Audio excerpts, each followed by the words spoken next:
Hello everyone, and welcome back to the Fluctus Channel.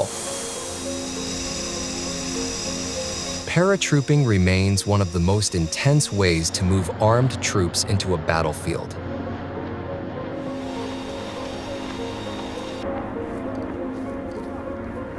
Instead of arriving by road or landing on a runway, paratroopers are pushed out of a transport aircraft, dropped into open air, and expected to assemble, orient, and fight almost immediately after landing.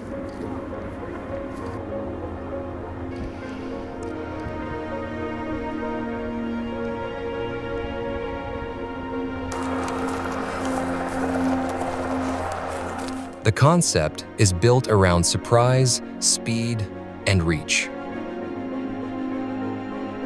It allows commanders to place troops behind enemy lines, reinforce isolated areas, seize key terrain, or open the way for follow-on ground forces.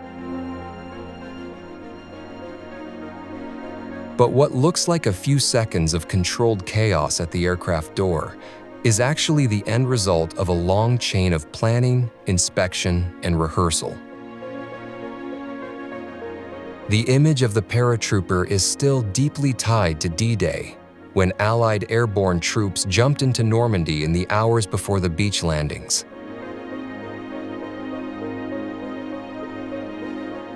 On the night of June 5–6, 1944, more than 13,000 American paratroopers were dropped into France as part of the opening phase of the invasion. They landed in darkness, often scattered across hedgerows, fields, and flooded ground, with the mission of disrupting German defenses and securing routes for the forces landing by sea. That legacy still shapes airborne culture today. The aircraft are more advanced, the navigation is better, and the parachute systems have improved. But the principle is unchanged. Deliver armed troops quickly into places where ordinary access is too slow or too dangerous.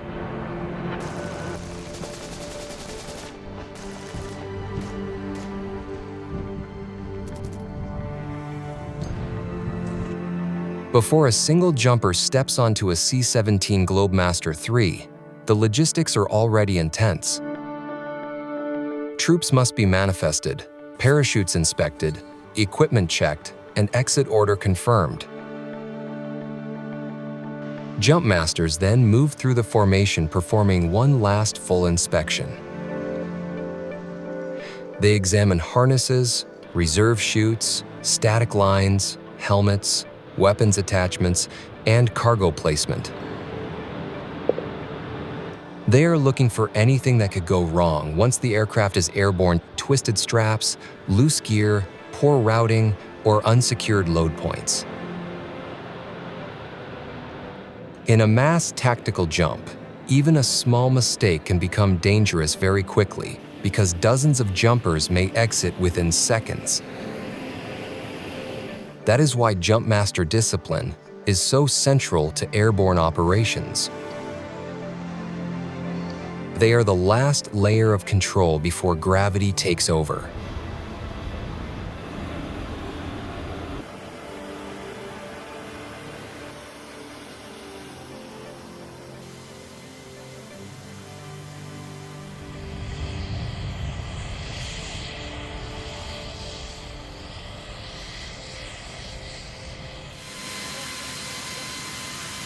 Inside the aircraft, the atmosphere changes as the drop zone approaches. Paratroopers sit packed tightly along the interior of the C-17, loaded with weapons, protective gear, and mission equipment.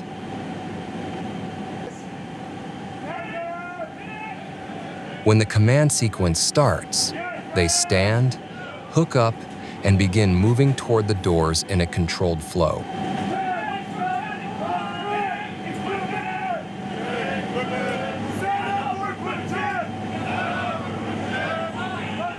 The C-17 itself is a huge part of what makes modern airborne operations so effective.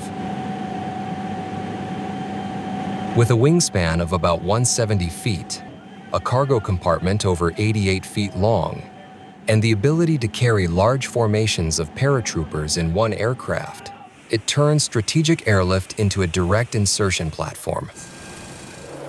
What may look chaotic from outside is actually a sequence measured in seconds, spacing, and timing. Once the jump begins, the paratroopers exit one after another into the slipstream.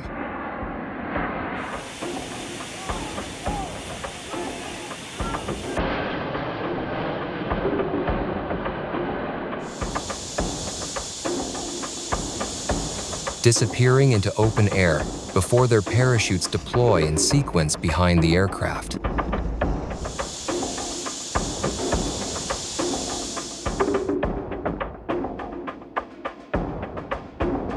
That moment is the visible result of an entire logistics chain working correctly. Aircrew, riggers, planners, jump masters, and troops all synchronized so armed personnel can be dropped at the right altitude, the right speed, and the right spacing.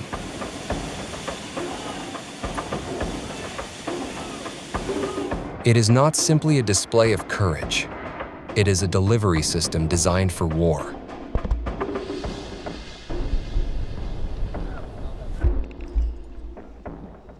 But not every jumper in military aviation is a standard paratrooper. Some belong to one of the most specialized communities in the U.S. Air Force, the Pararescue Force, often called PJs.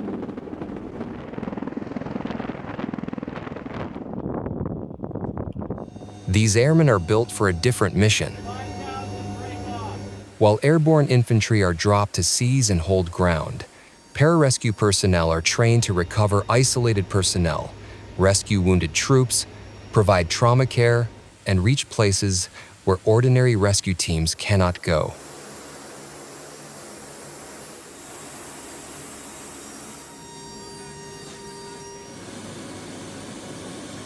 That means jumping is not only an insertion method for them, it is part of a wider combat rescue skill set built around survival, recovery, and medicine under hostile conditions.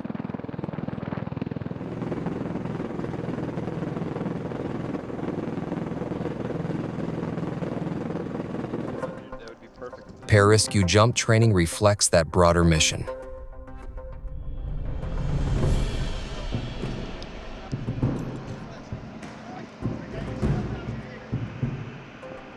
These airmen may jump not only with their own fighting load, but also with rescue gear, medical supplies, communications equipment, and survival tools needed as soon as they hit the ground.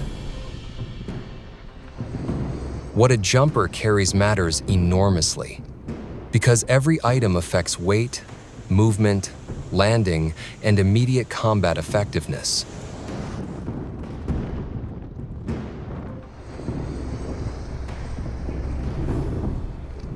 A jump bag is not just a pack, it is a mission package.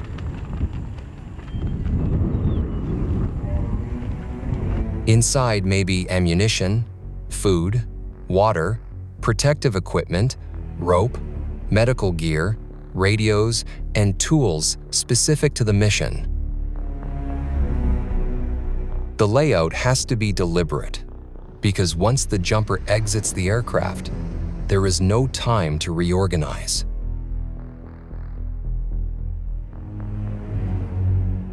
That is one reason indoor training remains so important. Before paratroopers and pararescue troops ever make live jumps, they train the body to understand what the jump will do. Indoor parachute drills teach correct exit posture, canopy control, and especially landing technique. These rehearsals may look repetitive, but repetition is the point. A poor landing can injure ankles, knees, backs, and hips in an instant, and a single injury can take a soldier out of the fight before the mission even begins.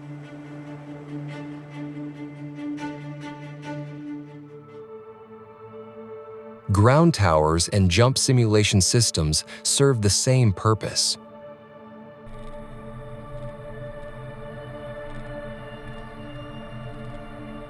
They teach confidence, timing, and reaction under controlled conditions before anyone is placed in a real aircraft.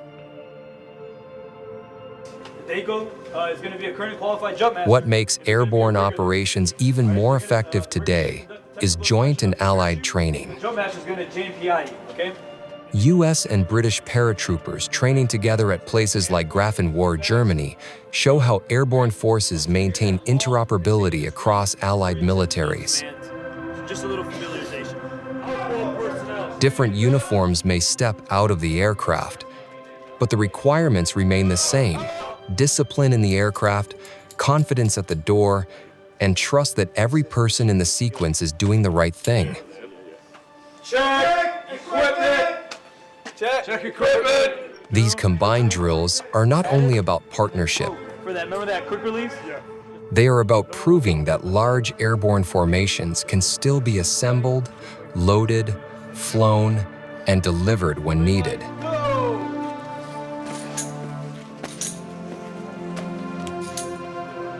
And that is what makes paratrooping so remarkable.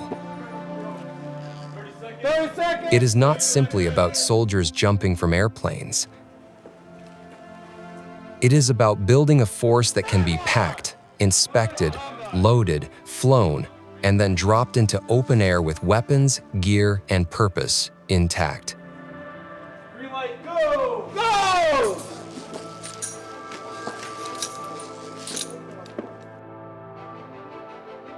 From the 13,000-plus American paratroopers over Normandy to modern C-17 tactical jumps, from airborne infantry to pararescue specialists, the process remains one of the most intense demonstrations of military coordination in the sky.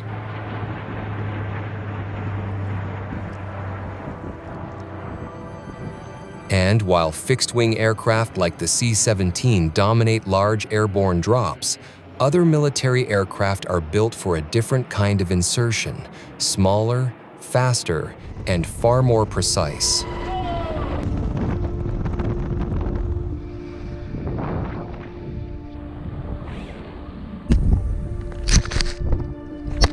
Instead of delivering large formations over a broad drop zone, helicopters can place small teams exactly where the mission demands.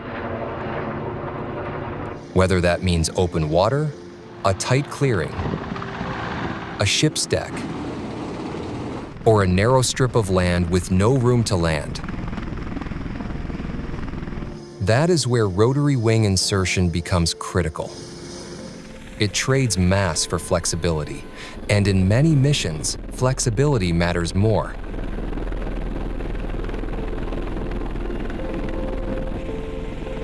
A strong example is the MH-60S, a helicopter used in demanding maritime operations where personnel may need to enter or leave the water quickly.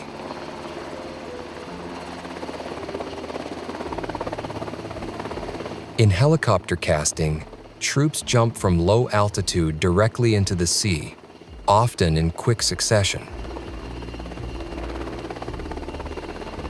It may look simple, but it requires precision from everyone involved. The pilot must hold speed and altitude carefully. The crew must control timing, and the jumpers must hit the water ready to orient themselves immediately. Unlike a parachute drop, there is no long descent and no time to reorganize in the air.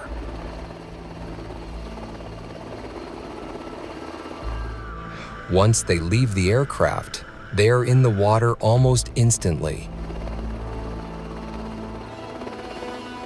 That makes helicopter casting useful for missions where boats are too slow, shore access is limited, or a larger aircraft would be impractical. The same aircraft can also support SPEES, the Special Patrol Insertion Extraction System, where troops are attached externally beneath the helicopter and inserted or extracted without the aircraft ever landing. It is one of the clearest reminders that airborne insertion is not always about parachutes. Sometimes it is about hovering in the right place for just long enough to move people in or out before the opportunity disappears.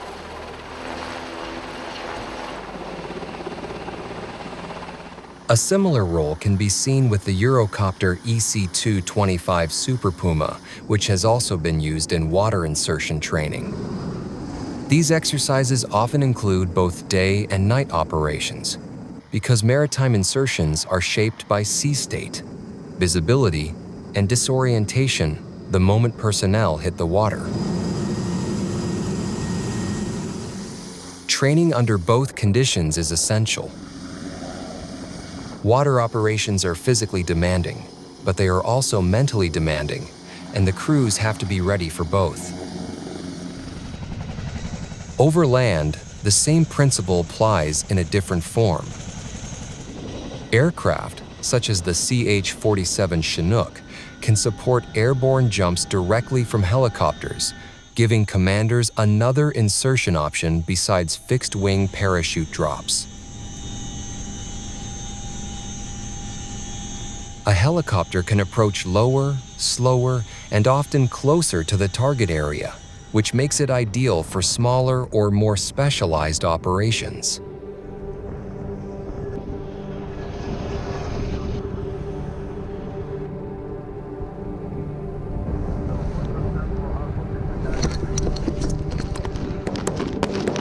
In other situations, the Chinook may land and unload troops directly, or hover briefly for insertion and extraction when landing is impossible. That is where HRST and fast roping come in.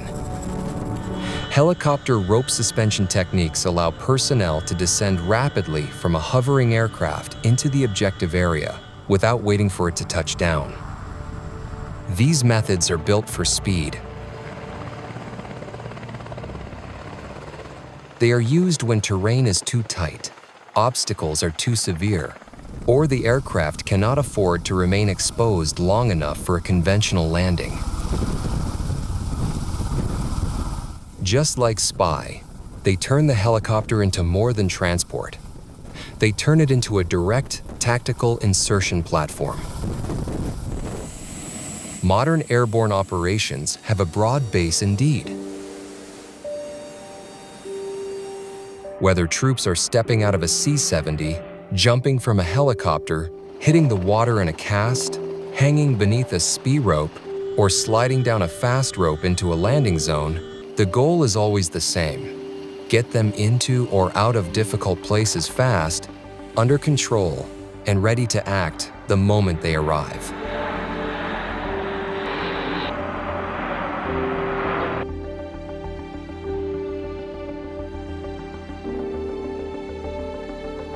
That's the end of this video. I hope you enjoyed it. Make sure to subscribe to this channel so you don't miss any of our new content. See you next time.